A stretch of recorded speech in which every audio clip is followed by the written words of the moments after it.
Hello, and welcome to Anime Audio Commentary. Today I'll be commenting over episode 10 of One Punch Man. If you'd like to watch along, start watching now.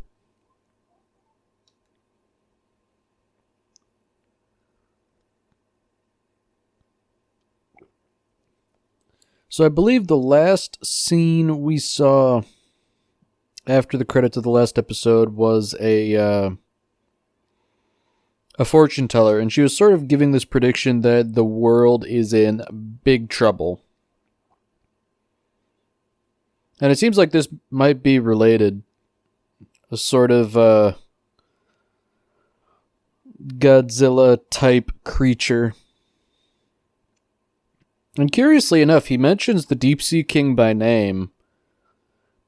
So he's sort of like chosen this moment to start destroying things because there's really no threat to him left. At least from his perspective.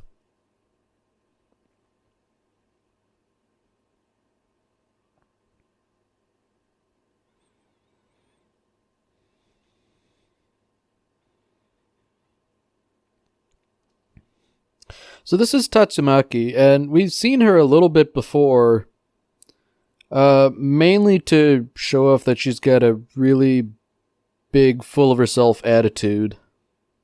We don't know much more about her beyond that at this point.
So here we have, I guess, the arrogance of Tatsumaki on display.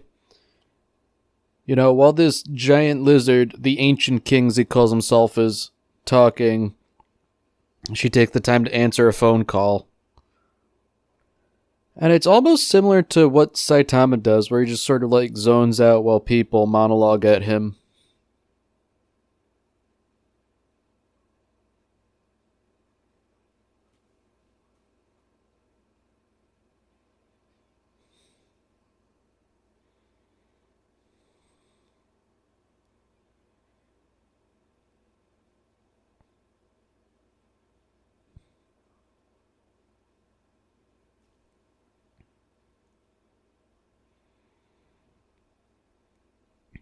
So she makes it sound so effortless that she could just destroy this guy with a giant meteorite like he suggests.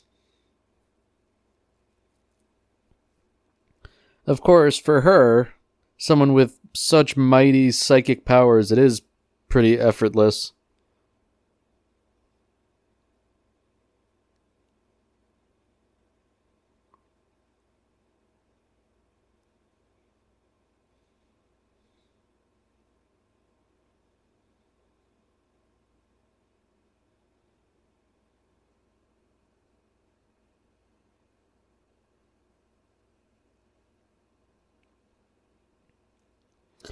So now we have Silver Fang sort of hanging out with Saitama and Genos, trying to sort of convince them into learning his martial arts. Neither of them really care about it. Saitama's just lazy, and Genos doesn't just... He really doesn't care about it. It's not what he's interested in. He'd rather just kill things with ordnance.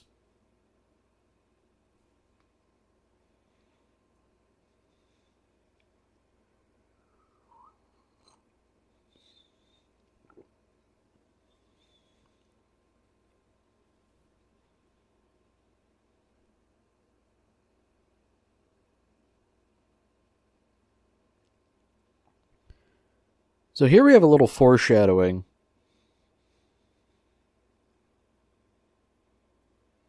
Garou will become a big name later on, albeit not in this first season.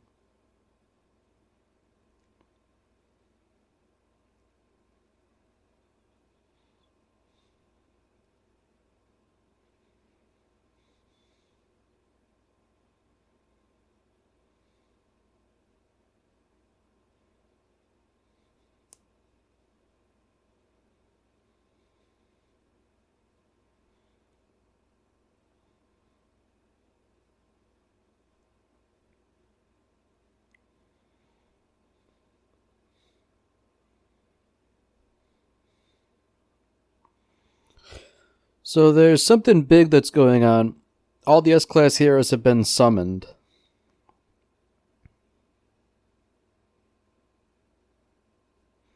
So naturally, Silverfang and Genos are both going. And Genos is using his discretion to invite Saitama along too, even though technically he's only B-Class. And Saitama just goes along with it because he has nothing better to do.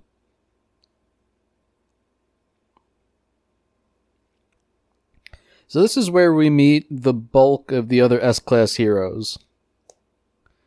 There are a few exceptions, I think, but, most of them had the good grace to show up to this meeting.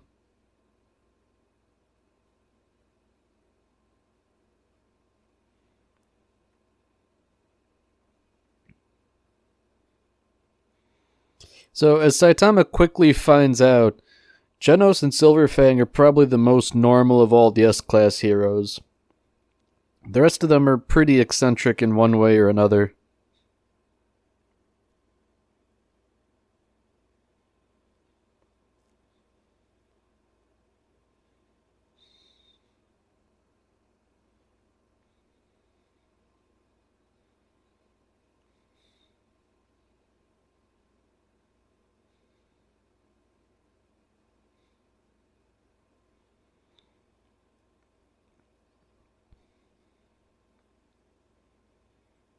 So as it turns out, Tatsumaki is the rank 2 in S-Class, so she's really like the top dog around, since rank 1, I believe, doesn't generally show up for much of anything.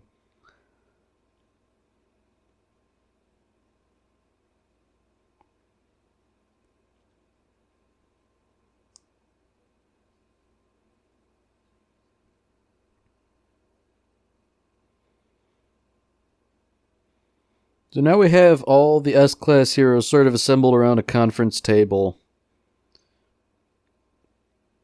And we're getting a little insight into their internal monologues. Most of them are pretty self-focused.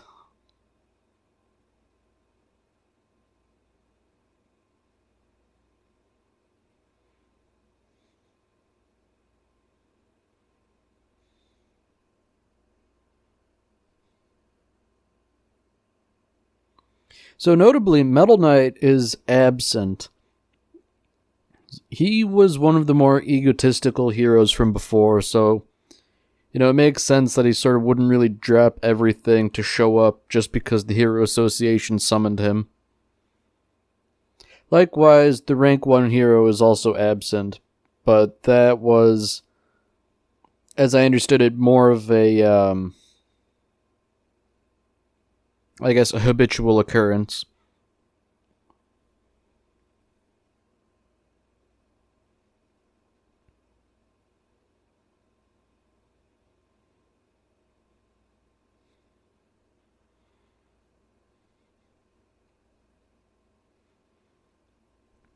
So this man from the association, Sitch, is giving everyone the quick rundown.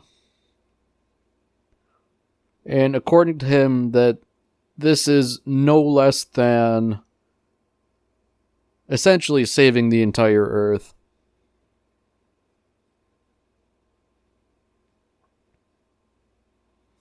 He sort of gives him that whole thing like, you can leave now if you want, but if you decide to stay, you have to stay for the whole thing. Sort of make it seem like it's a really, really big deal.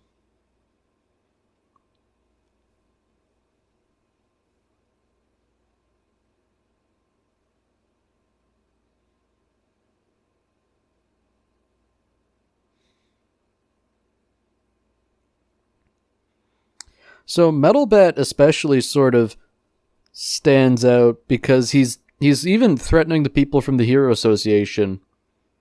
He skipped a piano recital for his little sister, and so if this isn't actually an apocalyptic event, then he'd be hard-pressed not to start bashing people's heads in.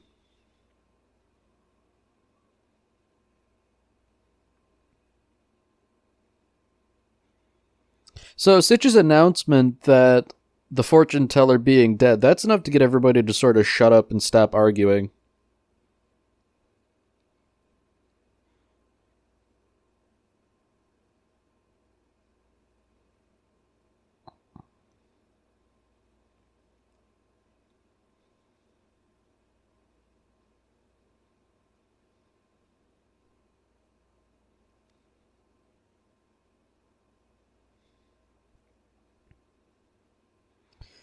So Saitama sort of displays his ignorance here because he doesn't really know what people are talking about. And Pooty Pooty Prisoner is nice enough to give us a little bit of exposition. So this fortune teller, she didn't predict a whole lot of stuff, but the few things she did were totally accurate.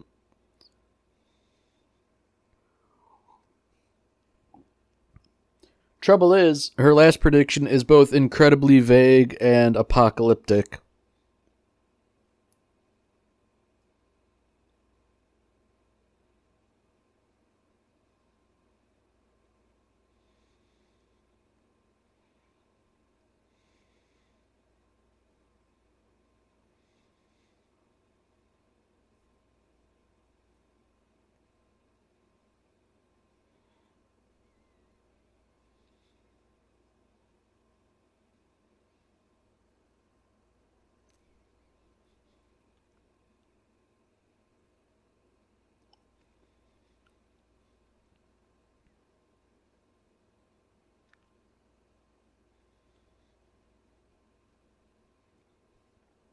So interestingly enough, this prediction is the first time that Madame Shibawa has used the word trouble. So, that lends an extra level of seriousness to her prediction. That's what's got everyone at the Hero Association so freaked out.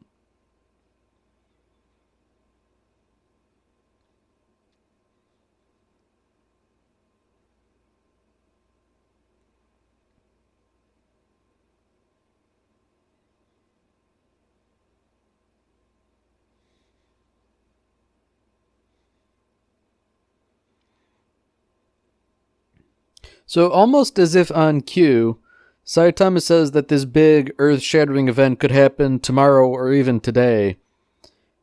And then it seems like somebody's attacking the Hero Association HQ.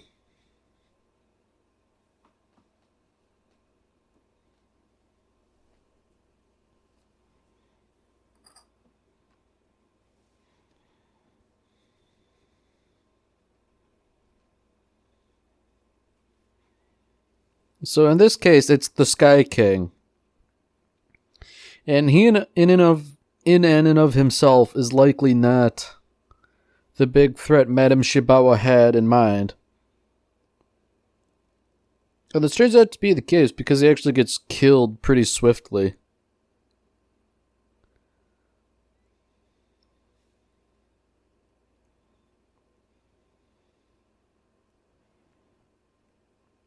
So this is looking more like the threat. A full-on alien invasion with a huge mothership.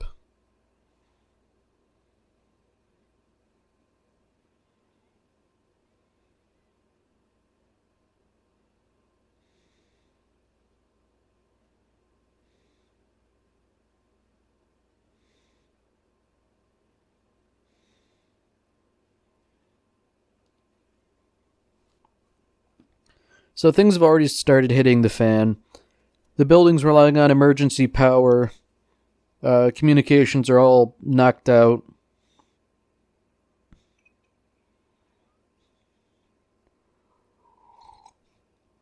It looks like a good portion of the city has also been destroyed by the alien ship.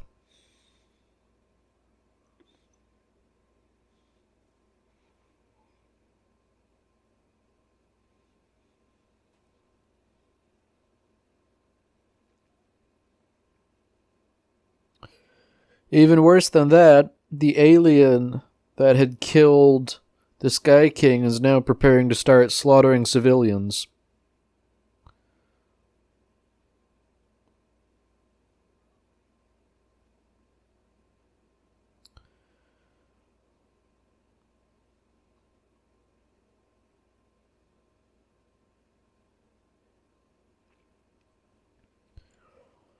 So here we have presumably a hero who mentions that he is a disciple of Atomic Samurai.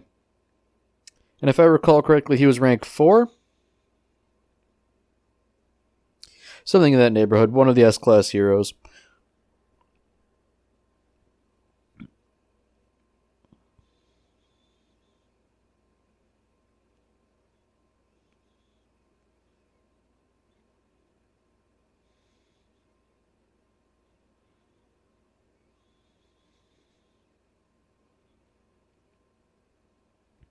So, notably, as the S-Class heroes are all discussing what to do, Saitama has already punched a hole straight through the roof and he's started doing things.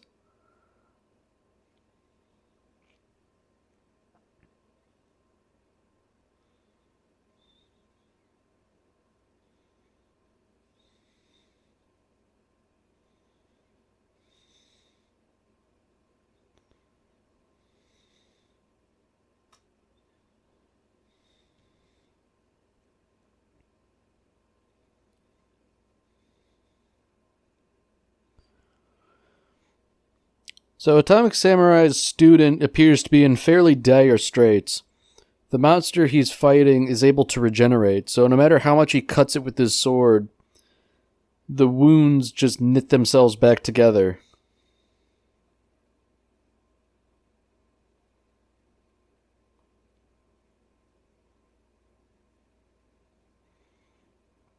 Even worse, he's lost an arm now, so he's at a pretty severe disadvantage.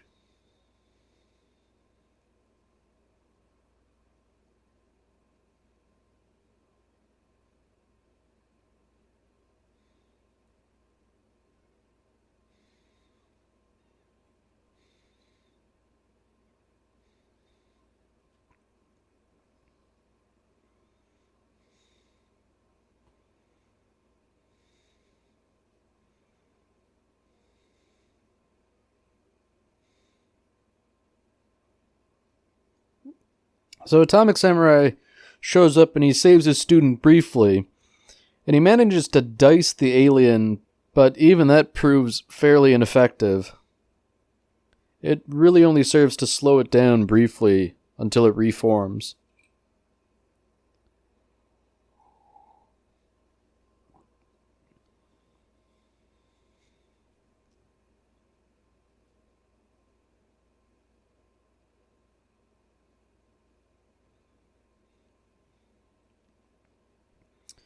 So as Atomic Samurai prepares to square off against the alien, Metal Bat and Silver Fang also show up, along with Pooty Pooty Prisoner. And he sort of wants to redeem himself from failing to stop the Deep Sea King.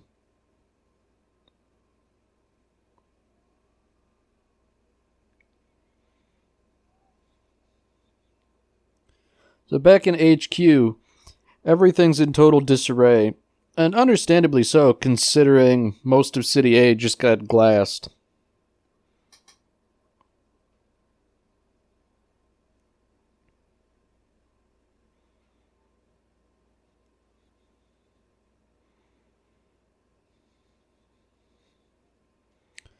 So interestingly, the Hero Association are willing to grant this a dragon threat level off the bat, maybe even a god threat level, which is unprecedented and unheard of.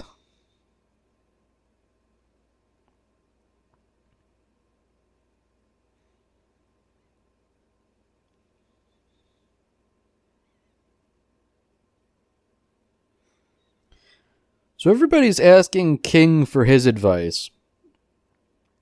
And his reputation is that he is the strongest man on Earth.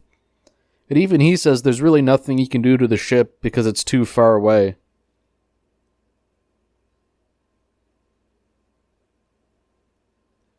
Everybody sort of treads carefully around King. They seem to think he has a foul temper.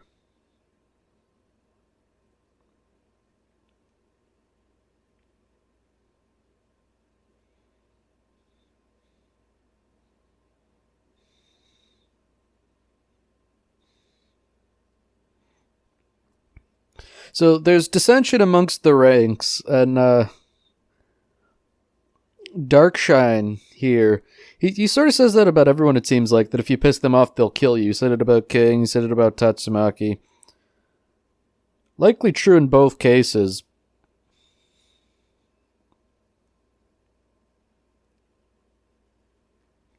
So by this point, Saitama's made it onto the ship, and he's just sort of walking through the corridors, killing as he goes.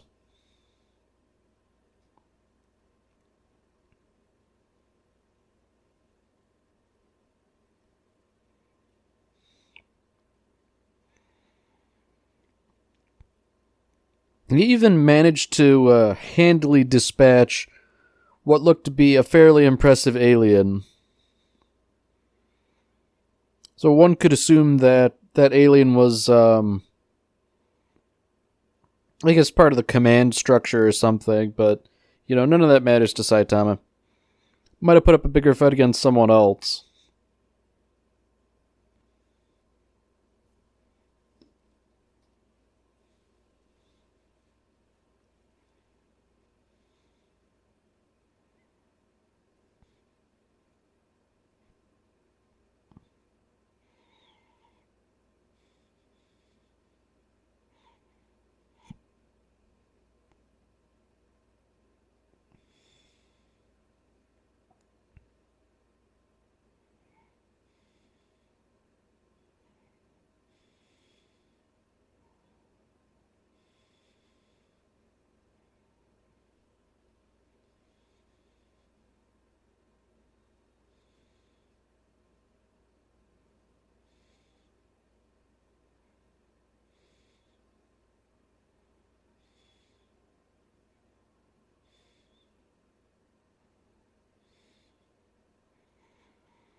So next episode, the alien assault will continue, and presumably we'll get more info on that really tough-looking guy.